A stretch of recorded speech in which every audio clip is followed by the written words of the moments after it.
Hello guys, வணக்கம். This is அன்பு சீலன். இன்னைக்கு நம்ம என்ன பார்க்க போகிறோம் அப்படின்னா FinNiftyயோட ஒரு பெஸ்ட்டான ஸ்ட்ராட்டஜி தான் பார்க்க போகிறோம். இந்த வீடியோ ஸ்கிப் பண்ணாமல் முழுமையாக பாருங்கள். எஜுகேஷன் பர்பஸ்க்காக என்னுடைய டெலகிராம் குரூப், வாட்ஸ்அப் குரூப்பில் இணையனும் விருப்பம் உள்ளவங்க டிஸ்கிரிப்ஷன் பாக்ஸில் லிங்க் கொடுத்துருக்கேன். அந்த லிங்கை பயன்பெற்று கொள்ளலாம். இப்போ நம்ம வீடியோக்குள்ளே போகலாம். பிகினராக நீங்கள் உள்ளே வரச்ச உங்களுக்கு தெரிகிற ஒரே ஒரு சிஸ்டமேட்டிக்கான விஷயம் என்ன அப்படின்னா, எல்லாருமே என்ன பண்ணுவோம் அப்படின்னா, இந்த மாதிரி டவுன் ட்ரெண்ட் வந்துட்டுருக்கச்ச ஜிக்ஸாக்டில் சரிங்களா, டவுன் ட்ரெண்டாக இருக்குது அப்படின்னா நம்ம என்ன பண்ணுவோம், புட் ஆப்ஷனை பை பண்ணுவோம். சப்போர்ட்லேருந்து ரெசிஸ்டனை நோக்கி போகச்ச பை பண்ணுவோம், ரெசிஸ்டன்லேருந்து சப்போர்ட்டை நோக்கி வரச்ச புட் ஆப்ஷனை பை பண்ணுவோம். இந்த கான்செப்டில் தான் ஃபுல்லாகவே படிச்சிருப்போம். ஆனால் இந்த டெக்னிக்கலாக நீங்கள் யோசித்து பார்த்துருக்கீங்களேன். அதாவது ஒரு அப் ட்ரெண்டில் இருக்கும்போது நீங்கள் கால் ஆப்ஷனை பை பண்ணுறீங்க, ஃப்ளாட்டாக இருக்கும்போது இந்த ஸ்விங்கில் ட்ரேட் பண்ணுவாங்க, ஃப்ளாட்டில் இருக்கும்போது அதாவது டவுன் ட்ரெண்டில் இருக்கும்போது புட் ஆப்ஷன் என்ன பண்ணுவோம் அப்படின்னா பை பண்ணுவோம். ஆனால் இது மட்டும் நீங்கள் தெரிஞ்சு ஸ்டாக் மார்க்கெட்டுக்குள்ளே வந்தீங்க அப்படின்னா இது படிக்கிறதுக்கு மிஞ்சி போனால் ஒரு 5 நிமிஷத்துலேருந்து ஒரு 20 நிமிஷம் தான் ஆகும் சரிங்களா. இதை வச்சு பணம் பண்ண முடியுமா தொடர்ந்து ஸ்டாக் மார்க்கெட்டில் அப்படின்னு கேட்டால் கேள்விக்குறி தான். அப்போ நீங்கள் இங்கே என்ன விஷயம் தெரிஞ்சுருக்கணும் அப்படின்னா, ஸ்டாக் மார்க்கெட்டை பொறுத்த மட்டும், அதுவும் இண்டெக்ஸ் இந்த மாதிரி FinNifty இதிலலாம் ட்ரேட் பண்ணுறீங்க அப்படின்னா ரிஸ்க்கை கம்மி பண்ணணும். இப்போ எனக்கு ரீசன் சமயத்தில் கூட ஒருத்தர் கேட்டிருந்தார், சார் நான் ஆப்ஷன் ட்ரேடிங்கை பற்றி படிக்கணும் அப்படின்னு சொல்லி என்கிட்ட கேட்டிருந்தார். அப்போ நான் கிளாஸஸ் டீட்டெயிலாக நான் சொல்லிகிட்டே இருந்தேன். அப்போ இன்னொரு கேள்வி அவர் கேட்டார், ஆப்ஷன் ஹைலி ரிஸ்கில் அப்படின்னு சொல்லி கேட்டார். ஆக்சுவலாக என்ன அப்படின்னா, ஸ்டாக் மார்க்கெட்டே ரிஸ்க் தான், ரிஸ்க்குன்னு தெரிஞ்சு தான் உள்ளே வரும். அப்போது ஸ்டாக் மார்க்கெட்டை பொறுத்த மட்டும் நீங்கள் ரிஸ்க்கை கம்மி பண்ணணும். எப்படி கம்மி பண்ணணும் அப்படிங்கிற நான் சொல்கிறேன். ஃபர்ஸ்ட், நீங்கள் உள்ளே வரச்ச ஸ்டாக்கில் ட்ரேட் பண்ண போகிறீங்களா இல்லை அப்படின்னா இண்டெக்ஸில் ட்ரேட் பண்ண போகிறீங்களா அப்படிங்கிறத நீங்கள் டிசைட் பண்ணணும் சரிங்களா. இதுக்கு நீங்கள் தெரிஞ்சுக்கிறதுக்கே நீங்கள் ஸ்டாக்கில் பண்ணணும் அப்படின்னா, பர்டிகுலராக ஒரு ஸ்டாக்கில் இன்ட்ராடே பண்ணணும். கேஷ் மார்க்கெட், ஈக்விட்டி மார்க்கெட்டில் நீங்கள் என்ன பண்ணணும், ட்ரேடை எக்ஸிக்யூட் பண்ணி பழகி அதுக்கே உங்களுக்கு ஒரு 3 மாதம் டைம் பிடிச்சிருக்கும் சரிங்களா. அப்புறம் நீங்கள் இண்டெக்ஸில் ட்ரேட் பண்ண ஆரம்பிக்கிறீங்க அப்படின்னா வெயிட்டேஜ் பேஸ் பண்ணி சப்போர்ட் அண்ட் ரெசிஸ்டன்ட் இது எல்லாமே இருக்குது. அப்போது நீங்கள் ஆப்ஷன் கிளிக் பண்ணி உள்ளே வந்துட்டீங்க. இப்படி உள்ளே வந்த உடனே ஆப்ஷன் பை பண்ணி தான் பழகிருப்பீங்க. அதாவது ஸ்டாக்லேயும் பை தான் பண்ணுவீங்க, இண்டெக்ஸ்லேயும் பை பண்ணி பழகிருப்பீங்க.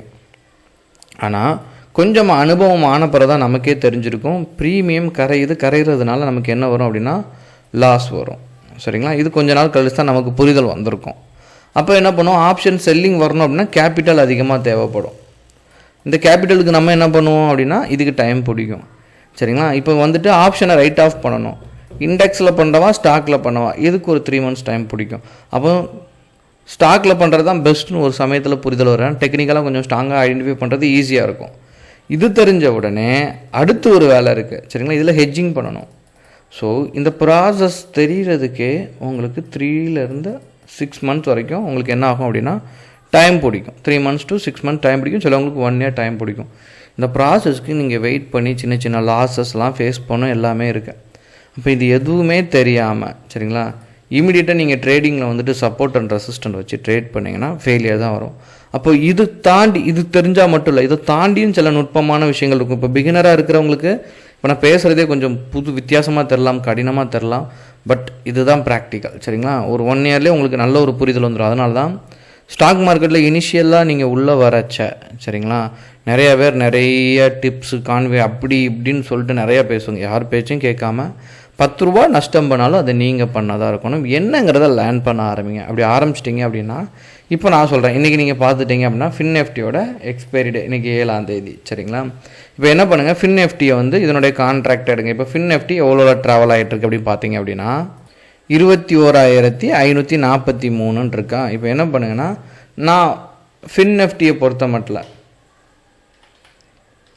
கால் ஆப்ஷனுக்கு சரிங்களா, 7ஆம் தேதி கால் ஆப்ஷனுக்கு என்ன பண்ணுறோம்னா ஒரு 200 பாயிண்ட் கீழே போய் இந்த மணியில் எடுக்கிறேன் சரிங்களா. அதாவது இந்த money at the money out of the money option செல்லருக்கு நல்லது சரிங்களா. ப்ரீமியம் கரையும் நான் உங்களுக்கு ஷோ பண்ணுறேன் என்னங்கிறது. பிகினராக இருக்கிறவங்க மட்டும் சின்ன கன்ஃபியூஷன் இருக்கும் சரிங்களா.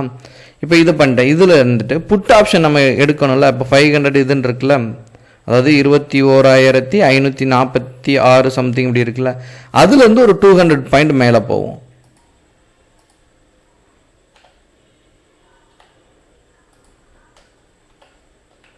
ஸோ இதில் போயிட்டு என்னென்னா புட் ஆப்ஷனோட இந்த மணி சரிங்களா, இதை நான் ஆட் பண்ணிக்கிறேன். இப்போ மார்க்கெட் எப்படினாலும் போயிருக்கட்டும், ஆனால் எக்ஸ்பைரி டே நான் அதை செக்கே பண்ணல. ஆனால் பாருங்கள், ஷோ பண்ணுற போது உங்களுக்கே தெரிஞ்சிடும். இப்போ நான் என்ன பண்ணுறேன் அப்படின்னா FinNiftyயை கணிக்கிறேன் சரிங்களா. FinNifty மேலே ஏறுமா கீழே இறங்குமா அப்படின்னு கணிச்சிட்டேன். இப்போ கீழே இறங்கும் அப்படின்னு தெரிஞ்சுன்னா நான் இப்போ ரைட் ஆஃப் பண்ண போகிறேன், அதாவது ஆப்ஷனை செல் பண்ண போகிறேன் சரிங்களா. இப்போது நான் நார்மலாக பையில் என்ன பண்ணுவேன், மார்க்கெட் மேலே போகுது அப்படின்னா கால் ஆப்ஷனை பை பண்ணுவேன் சரிங்களா. மேலே போகுதுன்னா, கீழே இறங்குது மார்க்கெட் இந்த மாதிரி கீழே இறங்குனா புட் ஆப்ஷனை பை பண்ணுவேன் சரிங்களா. ரெண்டுமே நமக்கு என்ன ஆகும், பை தான் நடக்கும். ஆனால் இப்போ நான் என்ன பண்ண போகிறேன், மார்க்கெட் சரியுது அப்படின்னா கால் ஆப்ஷன் சரியும் சரிங்களா. அதனால் ஃபஸ்ட்டு நான் கால் ஆப்ஷனை செல் பண்ணுறேன். நான் என்ன பண்ணுறேன், இன்றைக்கி மார்க்கெட்டை நல்லா கணிச்சிருக்கேன். So 5 minutes time frame use பண்ணுறேன்.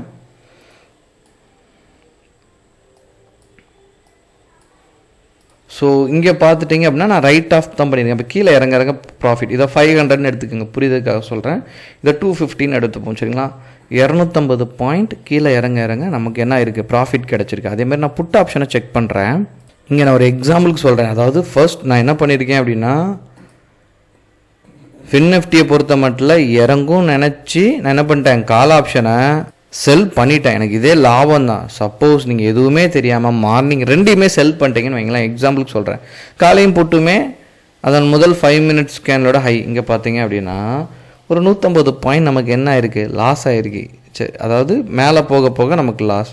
இங்கே என்ன இருக்குது, 250 பாயிண்ட் ப்ராஃபிட் ஆகிருக்கு சரிங்களா.